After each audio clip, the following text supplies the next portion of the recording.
여러분 반갑습니다. 유시아씨입니다.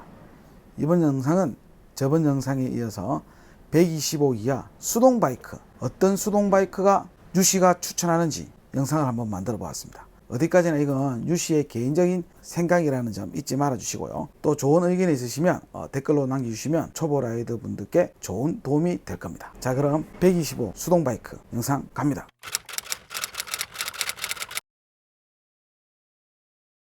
이걸 토대로 빅바이크, 그러니까 대배기량 바이크를 탈 것인가, 영상에 앞서 어떤 바이크를 가지고 입문을 할 것인가, 이걸 토대로 더 높은 CC로 갈 것인가, 아니면 이 바이크로 나는 그냥 125cc의 수동 바이크로도 적당해, 난 이걸로 그냥 쭉 탈 거야, 그러니까 오래 장기간 타고 싶은 바이크, 이렇게 분류를 한번 해봤거든요. 나름대로 재밌게 한번 만들어 보려고 노력했으니까 끝까지 조금 길 수 있습니다. 왜냐면 이거 한번 틀면 쭉 가거든요. 지루하겠지만 끝까지 시청해 주셨으면 감사하겠습니다.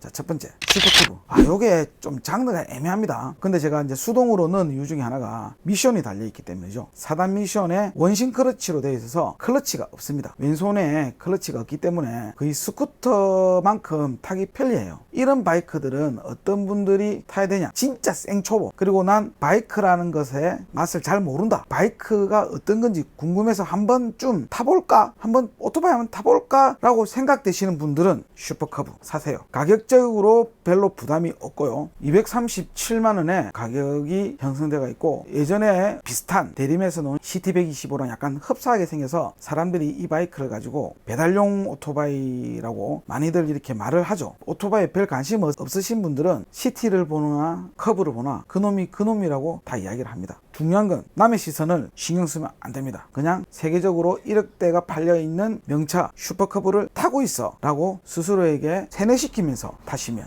됩니다. 이 바이크가 타기 편하다고 했죠. 그 다음에 시트고도 되게 낮거든요. 이걸 가지고 처음에 그냥 자전거만 탈 줄 안다, 진짜 10분 만에 타고 집으로 갈 수 있을 만큼 타기 편리합니다. 내구성이나 이런 것들은 사실 말할 필요도 없어요. 우리나라에서도 이렇게 좀 내구성 좋고 또 이 역사가 긴 오토바이를 만들었으면 하는 바람이 좀 있긴 있지만, 아직까지는 제가 생각하기로는 아직까지는 없는 것 같습니다. 이거는 업그레이드, 내가 나중에 이걸 타다가 대배기량으로 업그레이드 하려고 하시는 분들이라고 하면 이 바이크는 사지 마세요. 안 사시는 게 좋습니다. 왜냐하면 클러치가 없어서 대배기량 바이크로 넘어갔을 때 처음부터 다시 배워야 돼요. 중요한 반클러치 어떻게 쓰는지 잘 모르기 때문에 처음부터 다시 배워야 합니다. 이 한 가지를 가지고 오토바이를 맛을 알고 싶다고 하시는 분들에게는 추천을 드리지만, 이걸 가지고 연습을 해서 대배기량으로 가시려고 하시는 분들에게는 추천을 드리고 싶지는 않습니다. 연비도 괜찮고요. 그 다음에 공랭식이지만 장거리가 가능합니다. 그리고 저처럼 키 작은 라이더에게도 타기 좋아요. 단지 순정 상태에서 놓을 때는 D시트가 없어요. 짐칸을 떼어내고 시트가 별도로 놓거든요. 그렇게 시트를 달고 뒤에 텐덤을 할 수 있는 그런 바이크예요. 근데 저는 개인적으로 둘이 타는 것보다 혼자 타고 다니는 걸 추천드립니다.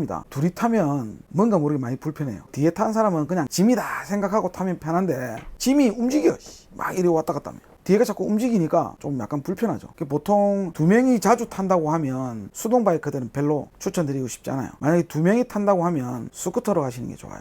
두 명은 그냥 혼자 타기에는 수동 바이크가 좋고, 굳이 두 명 타려고 해도 탈 수는 있습니다. 탈 수는 있는데 둘이 다 불편합니다. 수동 바이크는 빅바이크의 스타일에 따라 다르겠지만 네이키드라든지 투어러 내지는 아메리칸 같은 종류는 뒤에 타도 좀 편리할 수 있지만, 네이키드에서도 어떤 특정한 모델들은 뒤에 타면 또 불편합니다. 그 다음 특히 레플리카, 우리가 흔히 말하는 뿅카, 뒤에 타면 죽습니다. 앞에서 조종하는 사람들은 자기는 이 핸들을 잡고 있기 때문에 무섭다는 느낌이 안 드는데, 뒤에 타면요, 저도 뒤에 타면 무섭습니다. 롤러코스터 이런 거 하고 바이킹 이런 거 게임도 안 돼요. 스릴, 탑승자들한테 위협을 느끼게 해서는 안 되는데, 레플리카 같은 경우에는 내가 느끼게 안 하려고 해도 위협이 느껴집니다. 텐덤을 자주 한다고 하면 딱 맞는 오토바이를 선택하시면 되겠습니다. 슈퍼커브 이야기하다가 너무 멀리 갔네요. 이 말하다 보면 계속 길어지니까. 슈퍼커브는 입문용이지만 업그레이드를 위해서 이종 소형을 따서 대배기량으로 넘어가려고 하시는 분들도 많으시잖아요. 나는 바이크 라이프를 멋은 오토바이로 하고 싶어, 이거를 토대로 125cc 이하의 수동 바이크를 토대로 나는 업그레이드를 하고 내가 좋아하는 바이크를 탈 거야 라고 생각하시는 분들은 슈퍼커브 타시면 안 됩니다. 그냥 오토바이가 어떤 건지 한 맛 좀 보자, 그때 쉽게 접근할 수 있는 게 슈퍼커브입니다. 물론 제가 왜 이런 말씀을 드리냐면, 타시다가 진짜 이 오토바이가 아니다 싶을 때 파셔야 되잖아요.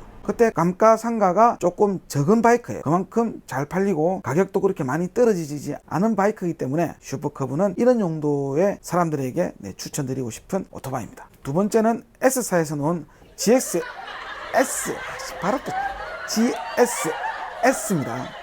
X가 아니고 GS S125, 네이키드의 125 바이크인데요. 이 바이크 같은 경우에는 6단 기아로 시트 고도 그렇게 높진 않습니다. 785고요. 초보자들이 빅바이크로 넘어갈 때 기초를 다지기 위해서 필요한 바이크 중에 하나입니다. 가격도 그렇게 비싸진 않아요. 신차 가격이 399만원인데 전 신차보다 깨끗한 중고가 있다면 깨끗한 중고가 더 낫겠죠. 이 바이크 같은 경우에는 ABS 2채널로 되어 있고요. 포지션이라든지 주행 바란스도 상당히 좋습니다. 근데 단점이 있어요. 디자인 안 예뻐. 벌레처럼 생겼어. 제 눈에는. 앞전에 제가 이야기했다시피 어디까지나 제 개인적인 생각입니다. 이걸 가지고 타고 계신 분들도 계실 거예요. 바이크 성능이나 연비라든지 포지션이나 이런 것들이 훌륭합니다. 디자인을 만약에 보시는 분들에게는 이 바이크는 보시면 아실 겁니다. 지금 사진 막 지나가죠, 위로. 실물로 보면 사진보다는 조금 더 이뻐요. 물론 제 취향은 아니더라고요. 그런 것들을 빼면 아마 가장 입문하기 좋은 바이크지 않나 하는 생각이 들더라고요. 보통 이런 바이크를 가지고 내가 만약에 쭉 오래 탈 거라고 하면 디자인은 2달 이상 안 가거든요. 그래서 성능이나 이런 가성비를 따지신다고 하면 GXS S125를 선택해서 오래 타시는 게 좋아요. 유명한 4대 메이커에서 나온 바이크의 모델이기 때문에 내구성이나 이런 것들은 검증되어 있는 바이크입니다. 업글을 할 때 이 바이크를 가지고 보통 3개월을 타든 2개월을 타고 이제 몸에 이겨서 하면서 바로 업그레이드를 하시는 분들이 계신데, 자, 그런 분들 제 영상 끝까지 보세요. 저는 1년에서 2년 정도를 타기를 권장해 드리거든요. 왜냐면 3개월이나 2개월 정도 타시면 기능적으로는 습득이 다 됩니다. 기능적으로는요. 근데 오토바이 같은 경우에는 두 발이기 때문에 도로의 상황이나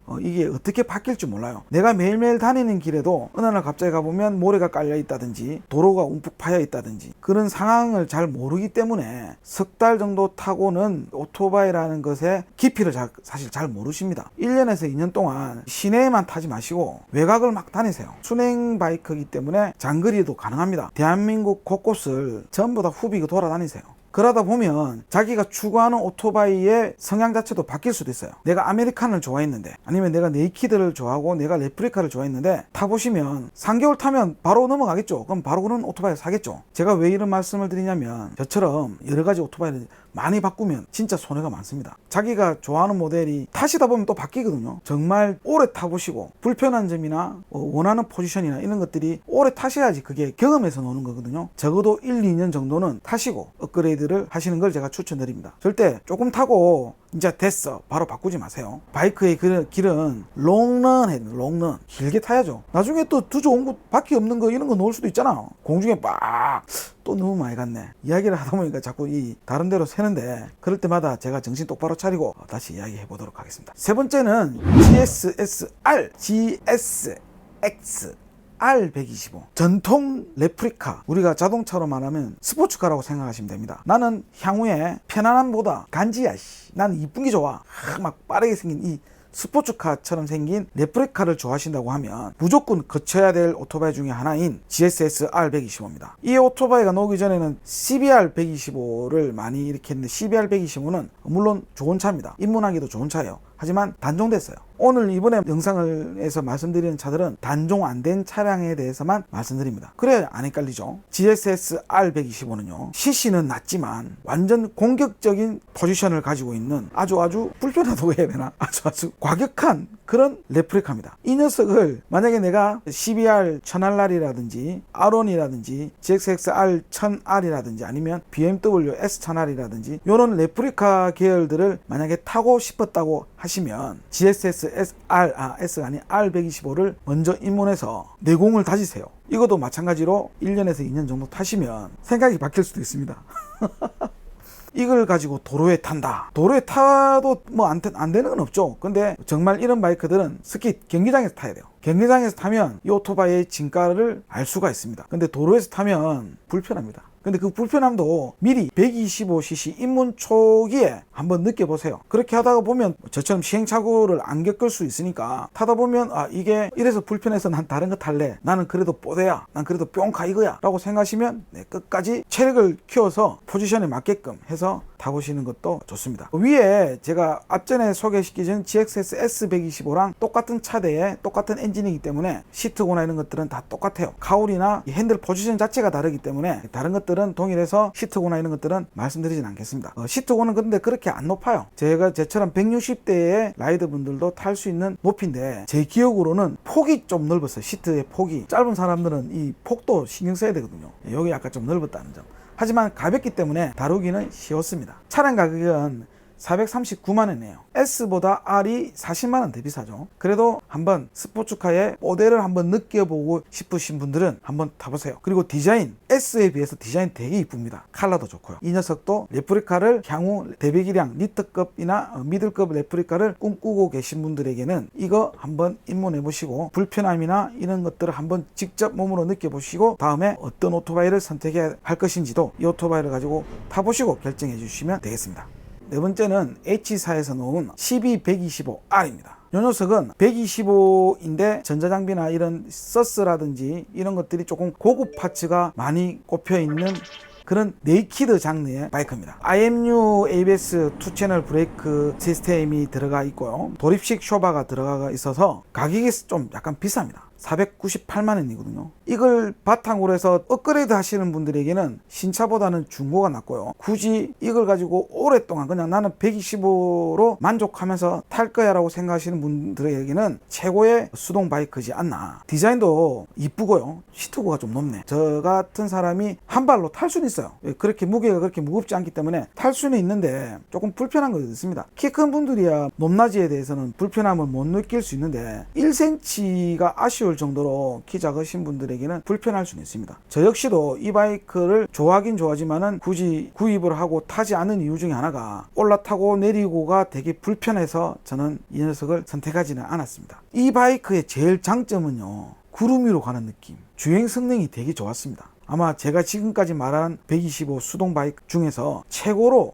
좋았다라고 말씀드리고 싶어요. 성차감이 코너면 코너 아니면 방지턱에 지나갈 때의 그런 노면의 충격이나 이런 것들이 흡수하는 것들이 다른 바이크들보다는 월등하게 좋았습니다. 그런 면에서는 제가 이 바이크를 추천드리지만 이걸 또 밟고 위로 업글하시는 분들에게는 비싸기 때문에 추천드리지는 않습니다. 중고가 싸고 깨끗한 게 나오면 그거 사면 되죠. 중고 괜찮아요. 가격이 아마 300만원대 정도 할 거예요. 시트고나 이런 것들이 약간 부담스러우시면 다음에 제가 소개하는 MXX 다섯 번째 MXX 125에 대해서 한번 영상을 봐주시면 되겠습니다.